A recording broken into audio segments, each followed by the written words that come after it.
আবার নতুন বিজ্ঞপ্তি জারি হয়েছে ইস্টার্ন রেলওয়ের তরফ থেকে, যেখানে 3115টি শূন্যপদে তোমাদের নিয়োগ করা হচ্ছে। এখানে যোগ্যতা তোমাদের মাধ্যমিক পাশের ক্যান্ডিডেট প্রত্যেকে আবেদন করতে পারবে। মেল ফিমেল বোথ ক্যান্ডিডেটই আবেদন করতে পারবে। বিভিন্ন যেসব ওয়ার্কশপ আছে, যেমন কাঁচরাপাড়ায় ওয়ার্কশপ বলো, তারপরে হাওড়া বলো, তারপরে তোমাদের লিলুয়া ওয়ার্কশপ বলো, এইসব বিভিন্ন ওয়ার্কশপে তোমাদের পোস্টিং হচ্ছে। এখানে এই নিয়োগের জন্য বিজ্ঞপ্তি জারি হয়েছে। এই ভিডিওর মাধ্যমে সম্পূর্ণ ডিটেলস ইনফরমেশন তো দেবই, তার সাথে সাথে তোমাদের কিভাবে আবেদন করতে হবে, কি কি ক্রাইটেরিয়া, সম্পূর্ণ ডিটেলস ইনফরমেশন থাকবে এই ভিডিওতে। তোমাদের এরকমই গুরুত্বপূর্ণ আপডেটগুলো আমি প্রতিদিন প্রোভাইড করে থাকি। আর এরকমই যদি গুরুত্বপূর্ণ লেটেস্ট আপডেট পেতে চাও, তাহলে অবশ্যই বলবো চ্যানেলটাকে সাবস্ক্রাইব করে এখনই বেল আইকনটাকে অন করে নাও। তো চলো মূল পিডিএফ এ চলে যাচ্ছি। তো দেখতে পাচ্ছ আমি পিডিএফটা ওপেন করে নিয়েছি। ইস্টার্ন রেলওয়ের তরফ থেকে রেলওয়ে রিক্রুটমেন্ট সেল, দেখতেই পাচ্ছ, সিআর অ্যাভিনিউ, কলকাতা, 7,12,000। ঠিক আছে, এবং এখানে টোটাল শূন্যপদ হচ্ছে 3115টি শূন্যপদে নিয়োগ করা হচ্ছে। ওকে, তো এখানে দেখো তোমাদের বিভিন্ন তোমাদের ফরম্যাট গুলো দেওয়া আছে। এই ফরম্যাট গুলো কিসের জন্য প্রয়োজন? যারা যারা তোমরা পিডাব্লিউবিডি ক্যাটাগরি থেকে তাদের জন্য আলাদা ফরম্যাট দেওয়া আছে, যারা তোমরা ইবিসি ক্যাটাগরি থেকে তাদের জন্য আলাদা করে ফরম্যাট দেওয়া আছে, যারা তোমরা ইডব্লিউএস ক্যাটাগরি থেকে তাদের ইনকাম এন্ড অ্যাসেট সার্টিফিকেটের ফরম্যাট গুলো দেওয়া আছে। এই সেন্ট্রাল ফরম্যাট গুলো তোমাদের রেডি করতে হবে। এখানে দেখো অ্যানেক্সার 1, 4, 2 করে তোমাদের সবকিছু কিন্তু ডিটেলসটা তোমাদের দেওয়া আছে। এখানে দেখো ডিসেবিলিটি সার্টিফিকেটের ফরম্যাট দেওয়া আছে। যারা তোমরা এসসি এসটি থেকে বিলং করছো তোমাদের জন্য কিন্তু এখানে ফরম্যাট গুলো দেওয়া আছে। অবশ্যই এই ফরম্যাট গুলো ভালো করে একবার দেখবে এবং এটাকে তোমাদের ফিল আপ করতে হবে। ফিল আপ করে তোমাদের সঙ্গে নিয়ে যেতে হবে। কোথায় নিয়ে যাবে? যখন তোমাদের ডকুমেন্ট ভেরিফিকেশন হবে তখন তোমাদের প্রয়োজন হবে। এখানে বলে রাখি, কোনো রকম রিটিন এক্সাম হবে না, কোনো ইন্টারভিউ তো নেই। তোমাদের সরাসরি কি হবে, যোগ্য প্রার্থীদের মেরিট প্রিপেয়ার্ড হবে, এবং মেরিট প্রিপেয়ার্ড হওয়ার পরে তাদেরকে ডিভির জন্য ডাকা হবে, মানে ডকুমেন্ট ভেরিফিকেশনের জন্য ডাকা হবে। ওকে, এখানে দেখো তোমাদের আর কি কি বলা হচ্ছে, আমি সম্পূর্ণ ডিটেলসটা তোমাদের কাছে এই ভিডিওর মাধ্যমে তুলে ধরবো।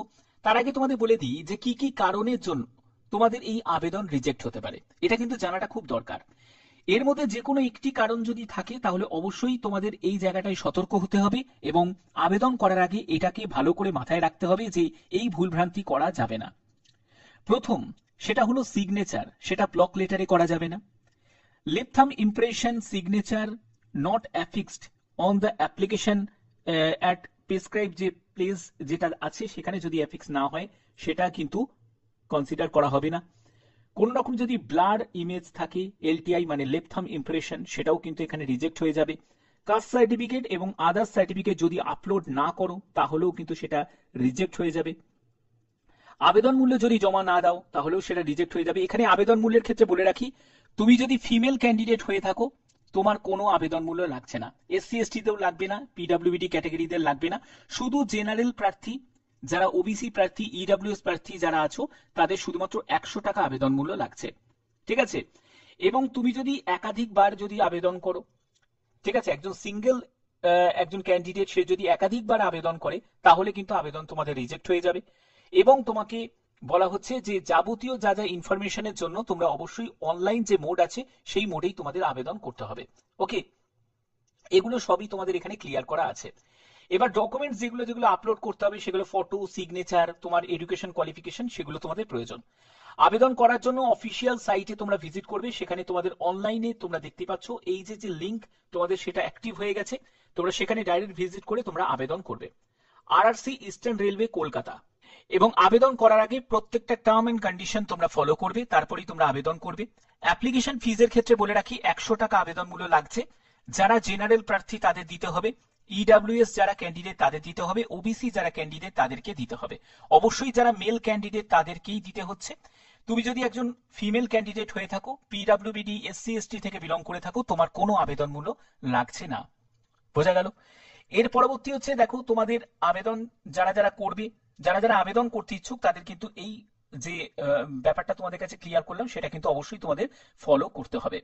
এডুকেশন কোয়ালিফিকেশনের ক্ষেত্রে বলে রাখি, তোমাদের মাধ্যমিক পাস যোগ্যতা প্রয়োজন, 50% তোমার গড়ে নম্বর থাকতে হবে এবং তোমাকে ন্যাশনাল ট্রেড সার্টিফিকেট তোমার থাকতে হবে, এনসিবিটি বা এসসিবিটি তোমাদের সার্টিফিকেট থাকতে হবে। বোঝা গেল? মেডিকেলি ভাবে ফিটনেস যেটা তোমাদের টেস্ট সেটা কিন্তু তোমাদের হবে, কারণ তোমরা জানো যে অ্যাপ্রেন্টিসশিপ বা যে কোনো ক্ষেত্রে তোমাদের রেলের ক্ষেত্রে মেডিকেল টেস্ট কিন্তু হয়। তো সেই মেডিকেল তোমাদের টেস্ট কিন্তু নেওয়া হবে। মোড অফ সিলেকশন কিভাবে হচ্ছে সেটা হলো তোমাদের একটা মেরিট প্রিপেয়ার হবে, অর্থাৎ যার নাম্বার ভালো সেই সব যোগ্য প্রার্থীকে মেরিট লিস্টে তারা জায়গা পাবে এবং তাদেরকে ডকুমেন্ট ভেরিফিকেশনের জন্য উপস্থিত হতে হবে এবং পরবর্তী সময় তোমাদের মেডিকেল হবে। এবার তোমাদের নাম্বার কম্বাইন করে হচ্ছে। কম্বাইন কিভাবে? যেটা হলো তোমাদের মাধ্যমিকের পার্সেন্টেজ অফ মার্কস এবং তোমার আইটিআই, সেই দুটোকে কম্বাইন করে কিন্তু তোমাদের মেরিট প্রিপেয়ার্ড হবে। ওকে, এখানে তোমাদের এজ রিল্যাক্সেশনের ক্ষেত্রে তোমরা যারা যারা এসসি এসটি থেকে বিলং করছো, ওবিসি থেকে বিলং করছো, তোমরা এজ রিল্যাক্সেশন পেয়ে যাবে। জেনারেল প্রার্থী যারা আছো তাদের ক্ষেত্রে বয়স 15 থেকে 24 বছরের মধ্যে হতে হবে। তুমি যদি এসসি এসটি ক্যান্ডিডেট হয়ে থাকো তুমি বয়সে 5 বছর ছাড় পাবে, আর ওবিসিরা বয়সে 3 বছর ছাড় পাবে। ঠিক আছে, এছাড়া যারা এক্স সার্ভিসম্যান আছো তোমরাও আবেদন করতে পারো, এবং যারা পিডব্লিউডি ক্যাটাগরি থেকে তোমরাও আবেদন করতে পারো। প্রত্যেকের জন্য কিন্তু এখানে সংরক্ষণ দেওয়া আছে। তোমাদের কোন কোন ওয়ার্কশপে নিয়োগ করা হচ্ছে? জামালপুর ওয়ার্কশপ আছে, তারপরে দেখো তোমাদের আরো বিভিন্ন ওয়ার্কশপ আছে, আসানসোল ডিভিশন আছে, তারপরে দেখো তোমাদের এখানে মালদা ডিভিশন আছে, এরপরে হচ্ছে তোমাদের কাঁচরাপাড়া ওয়ার্কশপ আছে। এইসব বিভিন্ন ওয়ার্কশপ তুমি তোমার পছন্দ মতো প্রেফারেন্স হিসাবে সাজাতে পারবে। শিয়ালদা ডিভিশন আছে, তারপরে দেখো তোমাদের এখানে লিলুয়া ওয়ার্কশপ আছে, এরপরে হচ্ছে তোমাদের এখানে আছে হচ্ছে হাওড়া ডিভিশন আছে। টোটাল 3115টি শূন্য পদে তোমাদের এই নিয়োগটি করা হচ্ছে। ওকে, তো এখান থেকে তোমাদের যে ট্রেড নিয়ে তোমাদের যোগ্যতা আছে সেই ট্রেড নিয়ে তোমরা আবেদন করতে পারবে। আবেদন তোমাদের কবে থেকে শুরু? দেখো, আবেদন তোমাদের 31শে জুলাই এই নোটিফিকেশনটা জারি হয়েছে। আবেদন তোমাদের 14ই আগস্ট থেকে শুরু হচ্ছে, 13ই সেপ্টেম্বর পর্যন্ত তোমরা আবেদন করতে পারবে। মাথায় রাখবে যে লিঙ্ক অ্যাক্টিভ হবে 14ই আগস্টে এবং 13ই সেপ্টেম্বর পর্যন্ত আবেদন করতে পারবে। এটা তোমাদের জন্য দারুণ একটি সুযোগ। অনেকেই বলবে স্যার অ্যাপ্রেন্টিসশিপ করে কি সুযোগ আছে, কি বা ফায়দা আছে? কি কি ফায়দা আছে আমি সেটাও তোমাদের বলছি। এই নোটিশের মধ্যেই সেই ব্যাপারটা কিন্তু স্পষ্ট করে কিন্তু ক্লিয়ার করা আছে যে কি কি ফায়দা তোমরা পাবে। দেখো, এখানে তোমরা কি কি ফায়দা পাবে সেইগুলো কিন্তু এখানে ক্লিয়ার করা আছে, আমি সেইগুলো তোমাদের কাছে বলছি। দেখো, তোমাদের ফায়দার জায়গাটা এই জায়গাটা ক্লিয়ার করা আছে। দেখো 3 নম্বর পয়েন্টটা দেখো, 20% অফ ভ্যাকেন্সিস, অর্থাৎ লেভেল 1 গ্রুপ ডিতে যে নতুন বিজ্ঞপ্তি জারি হবে সেই বিজ্ঞপ্তি বা পরবর্তী সময়ে যা যা বিজ্ঞপ্তি আসবে গ্রুপ ডির জন্য, সেখানে 20% ভ্যাকেন্সি থাকবে শুধুমাত্র অ্যাপ্রেন্টিসশিপ যাদের করা আছে তাদের জন্য সংরক্ষণ করা থাকবে। এটা একটা বড় সুযোগ।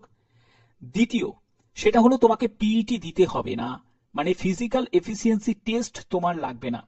তুমি যখন পরবর্তী যখন গ্রুপ ডির জন্য যখন আবেদন করবে তোমার শুধুমাত্র রিটিন হবে, ডিবি হবে, তুমি মেডিকেলে চলে যাবে, কিন্তু তোমার কোনো পিইটি হবে না, মানে ফিজিক্যাল এফিসিয়েন্সি টেস্ট তোমার হবে না। এটাও একটা বড় সুযোগ। তৃতীয়, সেটা হলো সব থেকে বেশি হচ্ছে এখানে কাট অফটা অনেক কম থাকে।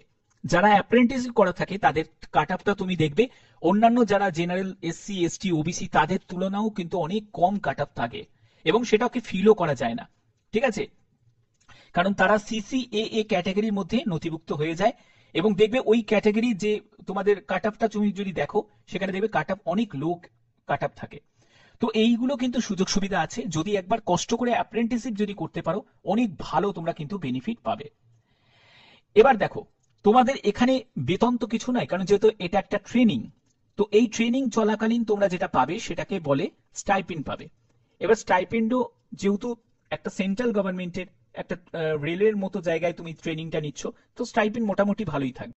এবং অবশ্যই তোমাদের বলবো যারা যারা আবেদন করবে তাদের প্রত্যেকটা ইনফরমেশন আমি এই জায়গার মধ্যে ক্লিয়ার করে দিলাম, প্রত্যেকটা স্টেপ বাই স্টেপ তোমাদের ব্যাপারটা ক্লিয়ার করে দিলাম।